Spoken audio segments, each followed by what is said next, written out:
Good morning, ladies and gentlemen. Welcome to the show. Listen, I'm glad to have you guys here.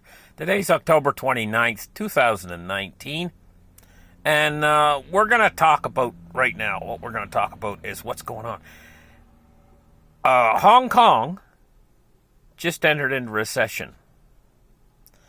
Now, in our recession watch, Germany looks to me like the next country is going to fall into recession very, very soon. The German factories, they're already in a recession, but it's spreading its malaise to the rest of the German economy, and a lot of workers are getting laid off or fired from their positions. And the German economy is in decline right now, and they're just I'll tell you, I think they're already actually in a recession, but it hasn't been declared yet. Germany's probably the next domino to fall in the recession line that's going on with countries entering into recession right now. Now, the United Kingdom, they're just riding the line above recession. They're just barely holding their own. They're on the verge, what you call on the verge of going into a recession. Now, we all know Italy. They entered into a recession. Then they declared they're not in a recession, but really they're kind of like, Italy's in a recession. Let's not kid anybody. Italy, it's an undeclared recession, but Italy is a mess. Italy's a total mess.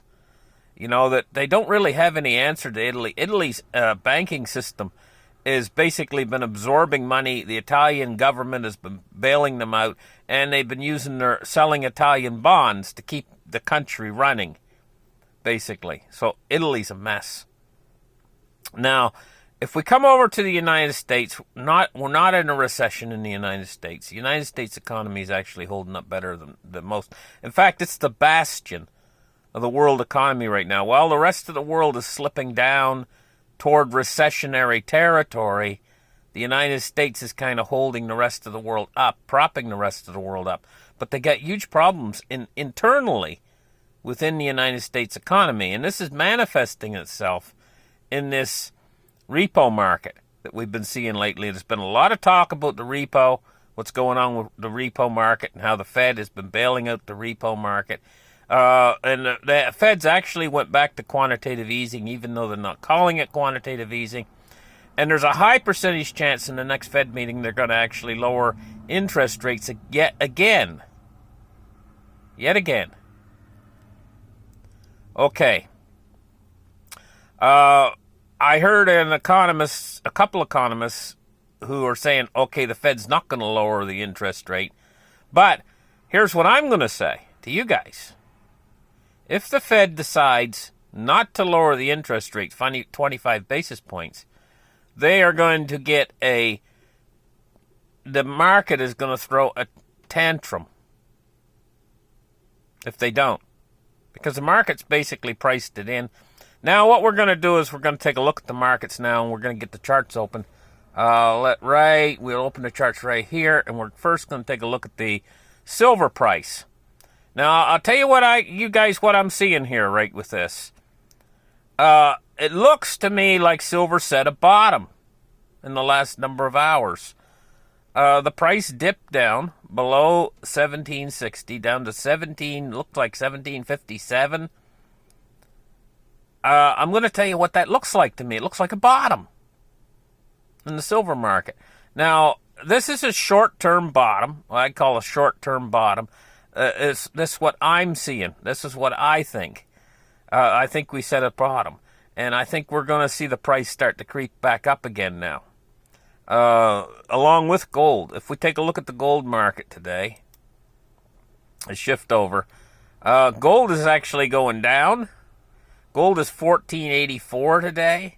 And we're looking at it down $8.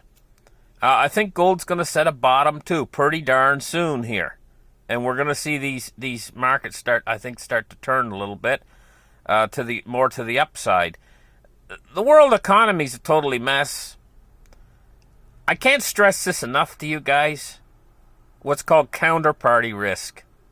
all the financial paper assets that they've created, and they've created a lot of bubbles within the system in these financial products. I'm just going to lump them all together and call them financial products. You know what they are, things like exchange-traded funds, and they're all this kind of, these financial products, money market accounts and all this, this malinvestment they've made. They've pumped these markets up on cheap and easy credit. The Fed's trying to keep extending this cheap and easy credit to keep these bubbles popped up. But you have to take into consideration counterparty risk. If all these bubbles start to actually pop, and at some point they're going to because bubbles always pop in the end, then you could lose, if not massive amounts of your money because of counterparty risk. One thing is when you hold a bunch of paper in your hand saying you own these assets, you don't really own these assets. Not really, because of the counterparty risk involved. The same way with your bank account, you know. Total counterparty risk. When you enter in and you open a bank account and you deposit your money with the bank, now the bank can do what they want with that money.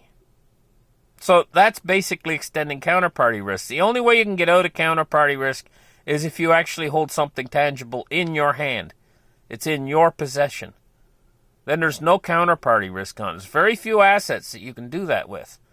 If the system all folds down and everything suddenly takes a big nosedive because of some recession or something, you want to have some asset that you have in your hand that doesn't have any counterparty risk. So anyway, I know I've stressed that a lot. Let's move on. Let's take a look at cryptocurrency market capitalizations. And today we're seeing Bitcoin at 200, well, not Bitcoin, but the whole crypto industry at 251.2 billion, with a Bitcoin dominance of 67.5%, with quite high Bitcoin dominance. And we see these coins moving up in price slowly. They're doing really well.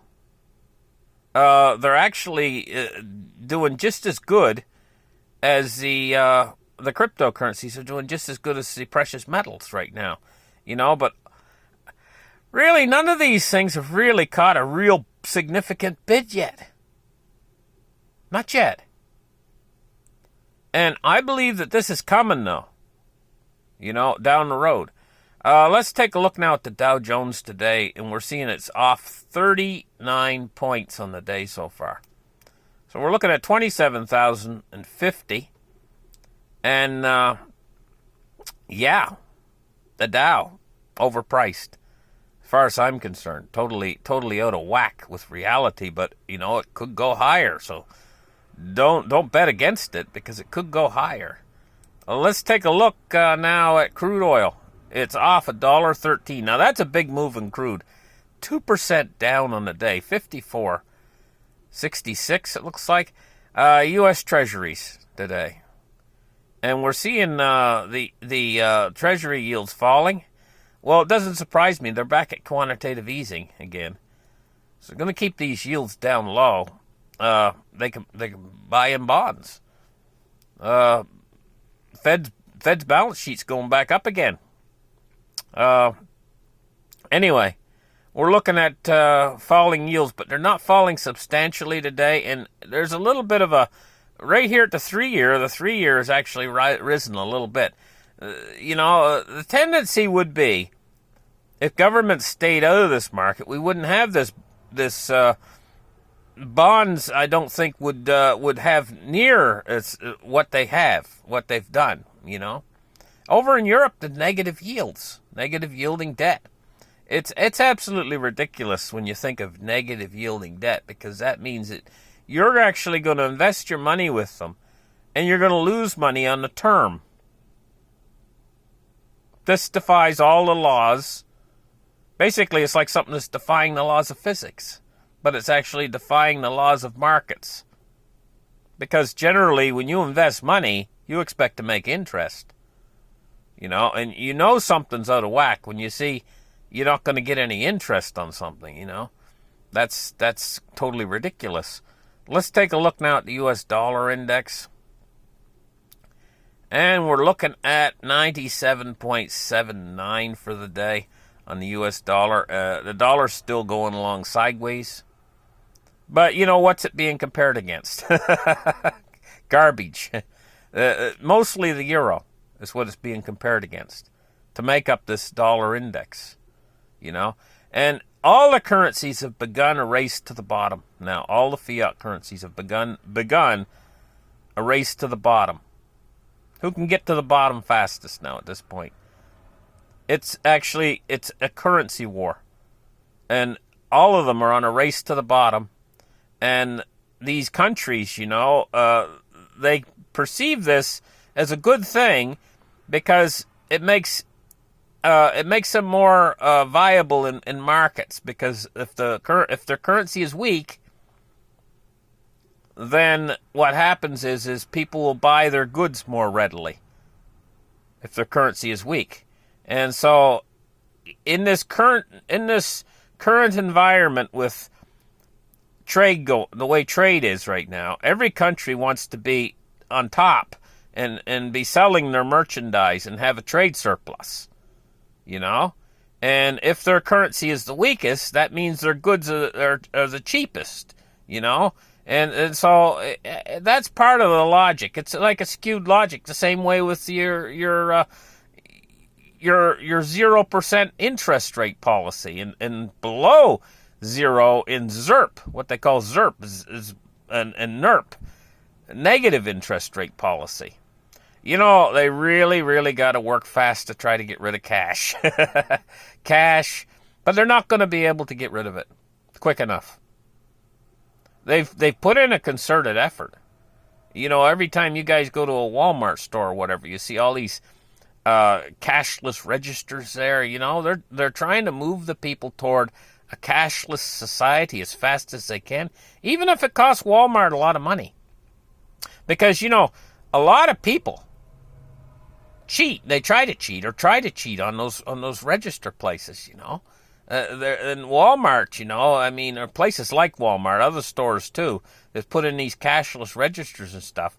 If you let people check it out themselves, well, people out there, they're just going to naturally try to cheat on stuff. And I mean, it's a big problem for Walmart, you know, these cashless registers. But they do it anyway. I never go through the cashless register. I always pay cash.